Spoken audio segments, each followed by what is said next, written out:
So, good evening everyone. So, it's me again, the Explorer. So, may yan ako na i-share lang ako na sa inyo. So, kung nakaraan kasi may actual show kami kay Boss Lee. So, ang midnight, third ata. So, siyempre napasya-pasya ko rin yung area niya. So, hindi ko inasahan. So, dati kasi nakikita ko lang sa Facebook, sa YouTube, yung video na yun. And actually, hindi ako sa beta. So, hindi talaga ako fan ng beta. So, isang fan niya, isang ref niya.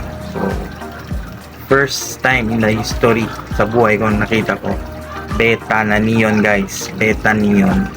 So, kulay neon green. Beta yun, guys. So, tinanong ko magkano ang pair. So, medyo mahal talaga yung pair na nakuha pala niya. So, nag-breed nila. So, napakadami. So, pakita ko sa inyo itong video. Kita nyo picture. So, may video siya.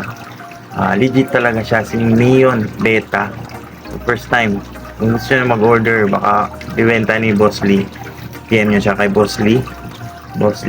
So, magkaroon kayo ng beta neon green. Actually, parang may neon red ata rin. So, parang tetra siya, pero beta siya, fighting fish. So, amaze lang talaga ako kasi first time ko makakita ng beta. So, astig, ganda. Parang siya palang nakita ko dito meron sa Zamboanga City. So, kung ibebenta niya, siyempre, matik ship niya kung saan man kayo. Napakanda, beta. Ewan ko lang sa iba, sa inyo. Sineshare ko lang. Kasi first time ko nakakita ng beta. Next ako.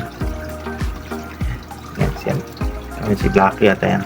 So, first time. So, yun na, guys. So, kung nagustuhan nyo rin ako video, so, kung isa kang fish keeper, so, please follow my YouTube page, YouTube channel, my YouTube page, Explorer. So, thank you, guys. Happy fish keeping sa lahat.